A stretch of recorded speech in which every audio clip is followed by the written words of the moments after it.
A disciplina língua portuguesa tem uma função básica na vida escolar das crianças: ensiná-las a ler e a escrever. Mas ler e escrever o quê? Histórias? Cartas? Trabalhos escolares? Saber ler e escrever é ser capaz de lidar com qualquer tipo de texto: jornais, revistas, enciclopédias, dicionários, contos, crônicas, romances, poesias, textos para teatro, histórias em quadrinhos, textos publicitários e também estes aqui, presenças constantes na vida escolar, os livros didáticos. Um bom livro didático para a língua portuguesa é aquele que oferece a possibilidade de se trabalhar com uma grande variedade de textos escritos.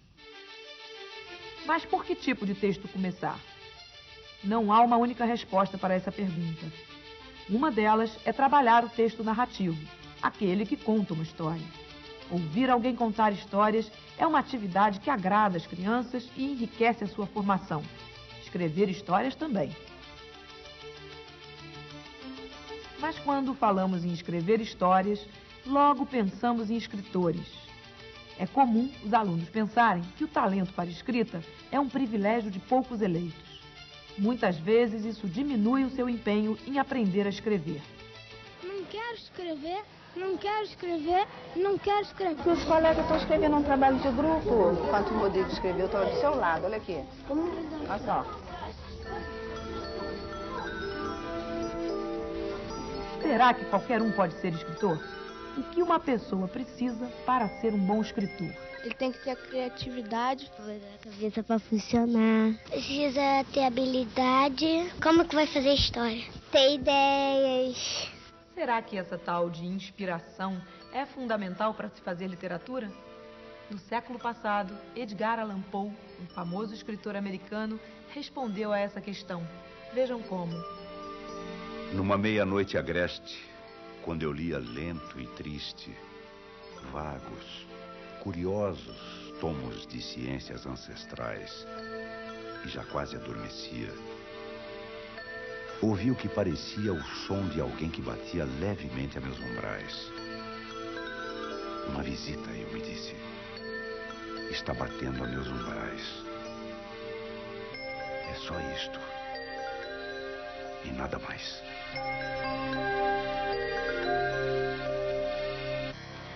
Este é o começo do célebre poema O Corvo, de Edgar Allan Poe. No cenário fantástico de um quarto fechado, o poema conta a história de um homem solitário que sofre pela morte da amada. Como terá sido a criação de um poema assim tão marcante? Será que Edgar Allan Poe o escreveu numa noite, movido pela inspiração e pela dor? No texto Filosofia da Composição, Poe conta que queria criar um poema composto em torno de um refrão. Desejava uma palavra, da língua inglesa, é claro, que fosse repetida, produzindo um efeito musical através das estrofes do poema. Imaginou que essa palavra fosse produzida por um pássaro. Pensou num papagaio, mas esse pássaro produziria um efeito cômico que ele não desejava. Acabou escolhendo um corvo, que lhe inspirou o tom noturno e melancólico do poema. Por fim, imaginou qual seria a situação mais triste do mundo e concluiu que seria a morte da mulher amada. E assim nasceu O Corvo, uma obra de encantamento universal.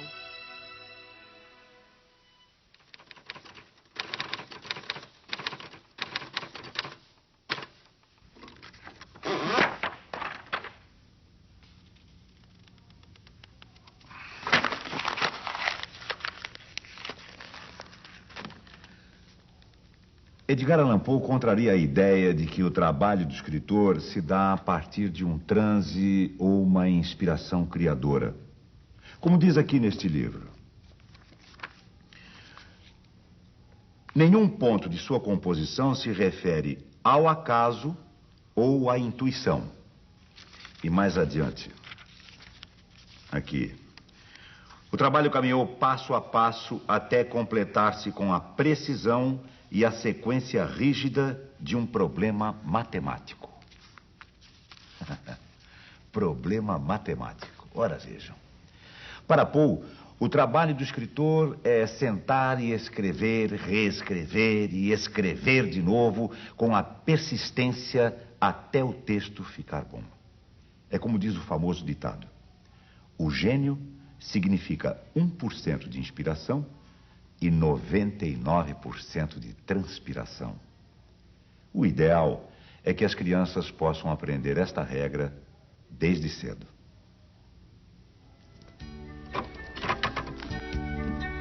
A escrita é fruto de um processo de aprendizado. Será que agora já dá para pensar em escrever histórias?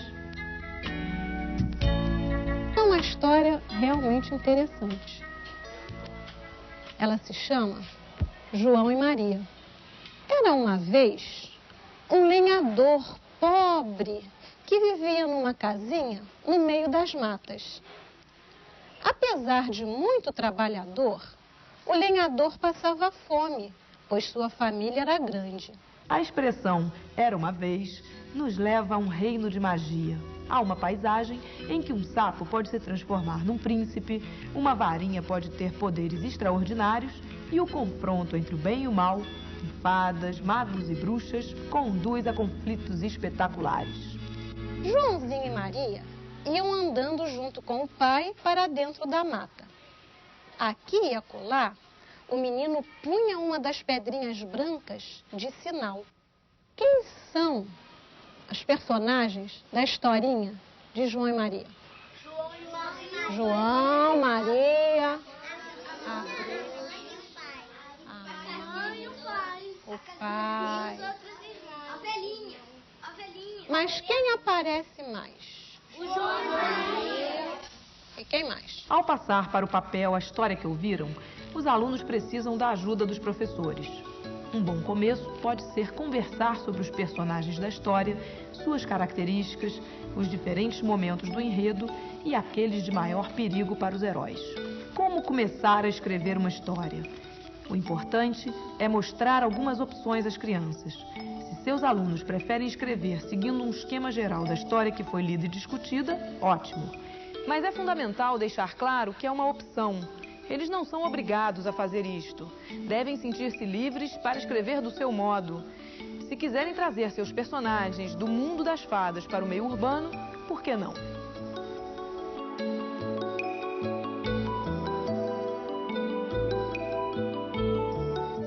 Você pode mostrar a seus alunos que toda história tem uma estrutura ou um esqueleto. Por exemplo, qual é a situação inicial da história de João e Maria?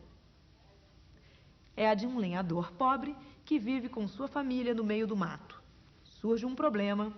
E qual é? O lenhador não tem mais como alimentar a família. Como é quebrada a situação inicial? O lenhador resolve levar seus filhos para a mata e abandoná-los por lá. E tudo passa a girar em torno das aventuras de João e Maria, abandonados à própria sorte. E assim por diante.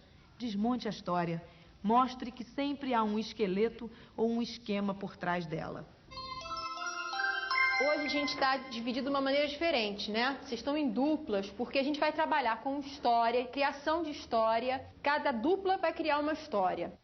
Vocês estão vendo aqui o que eu escrevi? Esses personagens todos que estão aqui no quadro? Uma princesa, uma bruxa, um castelo, um rei, 3 príncipes e uma missão, uma rainha, um bebê e uma fada madrinha. E o último é uma princesa, uma caverna e um dragão. Quero saber uma coisa, quem é de vocês que conhecem histórias que tenham esses personagens que estão aqui no quadro? Eu sei aquela de uma princesa, uma bruxa e um castelo. Eu acho que a história é Rapunzel. E aí, Rodrigo, qual é que você conhece? Sobre que personagens é a história que você conhece? Um rei, 3 príncipes e uma missão. Que história é essa? É dos 3 mosquiteiros. Vocês estão em duplas, cada dupla vai escolher um daqueles blocos ali de personagens e vai criar uma história. O que é isso? Vai valer história já conhecida, que a gente viu em televisão, ou leu um livro, ou alguém contou? Não. Tem que ser uma história totalmente imaginada pela gente, tá? Vocês é que vão criar, vão imaginar uma história totalmente diferente. Pode fazer uma de uma princesa medrosa que morava num castelo. E os pais dela morreram. E ela tinha uma empregada. Um dia Aí ela chamou a empregada para morar na casa dela. Aí já pensou se a empregada podia ser uma bruxa? Uma bruxa muito malvada. E botava medo nela. E botava medo nela e queria o castelo para ela. Parece que ela era medrosa. Aí eles lutavam. Minhas filhas queridas, tem uma notícia que vocês vão adorar. Ouvir histórias, contar histórias, escrever histórias. Quanto mais as crianças tiverem a oportunidade de mergulhar nesse mundo de fantasia, mais vão conhecer sobre as maneiras como podem ser construídos os textos narrativos. E mais sólida vai ser sua formação como leitores.